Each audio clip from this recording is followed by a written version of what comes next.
ये कहते हैं जो अल्लाह को ना माने वो काफिर है। तो ये कैसा धर्म है भाई? जो केवल अल्लाह को माने और कुरान पे माने वो तो अच्छा, जो ना माने उसको तुम गर्दन काटने को कहते हो। कातिलुल लज़ीना ला युमिनूना बिल्लाहि वला बिल यौमिल आखिर युहर्रिमूना मा हर्रम अल्लाहु व रसूलुहु वला यदीनूना दीनल हक मिनल लज़ीना उतुल किताब। ये कुरान में ऐसा कह रहे हैं। तो ये कैसे धर्म होगा कि अगर मेरे अल्लाह ताला पर तुम नहीं मानते, यदि मेरे कुरान पे नहीं मानते, मेरे मोहम्मद साहब पे नहीं मानते, तो मैं तुम्हारी हत्या कर दूंगा। ये धर्म है? ये मार काट का धंधा है, ये धर्म नहीं हो सकता। सनातन धर्म क्या कहता है? सर्वे भवन्तु सुखिनः सर्वे सन्तु निरामया सर्वे भद्राणि पश्यन्तु मा कश्चित् दुःखभाग् भवेत्। अयम निजः परो वैति गणनाम लघु चेतसाम उदार चरितानाम तु वसुधैव कुटुम्बकम संग छद्वम संवदद्वम संभो मनांसि जानताम देवा भागम यथा पूर्वे संजानानाम उपासते। आओ मिलकर के रहो, एक ध्वज के नीचे रहो। ये प्रेम है, ये अपनत्व है, ये सौहार्द है, ये ममता है, ये करुणा है, ये दया है, ये धर्म। लेक्चर आपने सुन लिया। इन्होंने कुरान मजीद की आयत पढ़ी बड़े अच्छे तरीके से, ठीक है, लेकिन उसका तर्जुमा नहीं बताया। तर्जुमा भी बता देते ताकि हमें और बाकी सुनने वालों को पता तो चले क्या बाकी में ही उस कुरान में ऐसे लिखा हुआ है कि जो अल्लाह या उसके रसूल को नहीं माने उसको कत्ल कर दो, उसको सर कत्ल कर दो, जैसे तुमने कहा। तुझे 1 लाख रुपए का चैलेंज देता हूँ, जो तूने कहा अगर तू ये बात साबित कर दे कि जो अल्लाह और रसूल को ना माने उसका सर कलम कर दे। ऐसा बिल्कुल भी कहीं नहीं है, ये तेरी घटिया मानसिकता है। जबकि कुरान मजीद में अल्लाह ने साफ साफ फरमाया है कि दीन इस्लाम में कोई जबरदस्ती नहीं है, ठीक है। बात है देख तेरी दूसरी बात पे, तूने कहा जो अल्लाह या रसूल पर ईमान नहीं लाता वो काफिर है। हाँ, सिंपल सी बात है, काफिर है। जो अल्लाह रसूल पे ईमान नहीं लाया वो काफिर है। तो इसमें इतना हाइपर होने की क्या बात है कि अब देख, एक मैं तुझे एग्जांपल देता हूँ। बहुत से धर्म के हिसाब से मांस मछली अंडा खाने वाले राक्षस है, वो जीव हत्या करते हैं, वो पापी है, पता नहीं क्या क्या है, ठीक है। तो उस चीज से हमें तो दिक्कत नहीं होती है, वो उनका बिलीव है, उनके हिसाब से ये सब करने वाले पापी है, लेकिन हमें इससे दिक्कत नहीं होती है। लेकिन अगर अल्लाह और रसूल पर ईमान ना लाने वाला काफिर है, इस चीज से अगर किसी को तकलीफ होती है, इसके धर्म को ठेस पहुंचती है, इसकी आस्था को ठेस पहुंचती है, तो उसको चाहिए वो अपने धर्म अपनी आस्था का बीमा करा ले, क्योंकि उसकी आस्था बहुत ही कमजोर है। ठीक आते हैं हम तुम्हारी महानता पर, तुमने अपने आप को बहुत महान साबित कर दिया, हालांकि हो नहीं, ठीक है। पहले हम दिखाते हैं तुम्हारी मनुस्मृति में तुम्हारे ही धर्म के मानने वाले शूद्रों के बारे में विचारों के क्या लिखा है, उसके बाद हम आगे बात करेंगे। एक शूद्र शिक्षा प्राप्त करने के लिए अयोग्य है। ऊपरी वर्ण शूद्र को शिक्षा या सलाह न दें।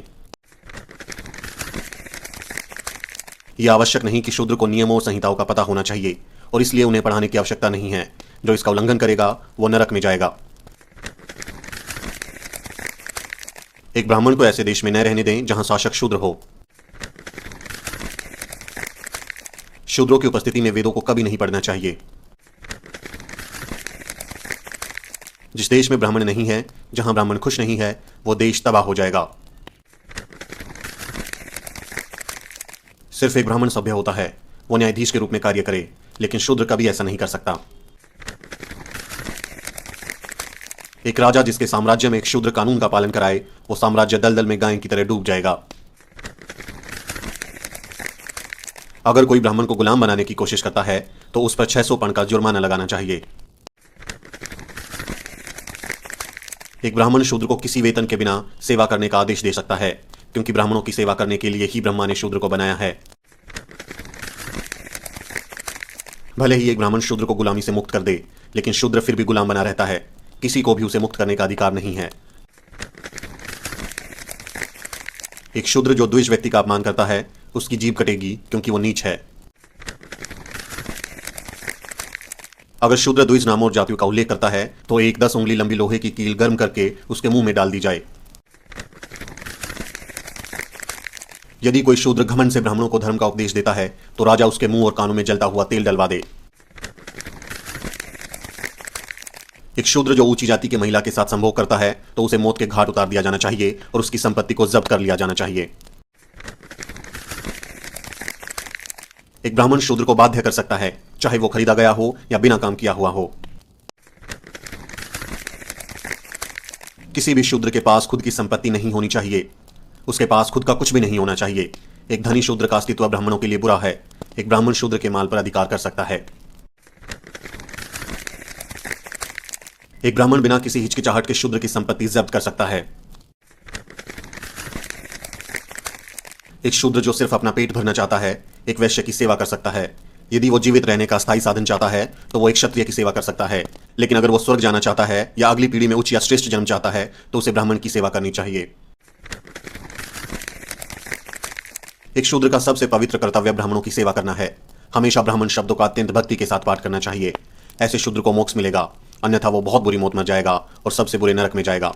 ये महानता है तुम्हारी, ये सब कुछ लिखा हुआ है तुम्हारी महान किताबों में, और ये सब तुमने किया भी है, क्योंकि उनको बेचारों को तुम रोड पे चलने नहीं देते थे, उनके पीछे झाड़ू बांध दिया करते थे ताकि उनके पैरों के निशान जमीन पर ना पड़े, उनके गले में हांडी डाल दिया करते थे ताकि वो जमीन पर ना थूके, उनको हजारों साल तक पढ़ने नहीं दिया था, और आज भी तुम लोग उनका छुआ हुआ खाना नहीं खा सकते, ठीक है। और आज भी अगर कोई बेचारा नीचे जाति का घोड़ी पर चढ़ जाते हो तो उसको मानने लगते हो। हजारों केस हैं आज भी, आए दिन दिख रहे हैं।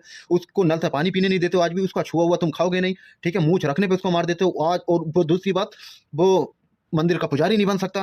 तो ये तो तुम्हारी महानता है। दरअसल पता है तुम्हारी क्या महानता है? तुम जबरदस्ती के महान हो, जबरदस्ती के महान।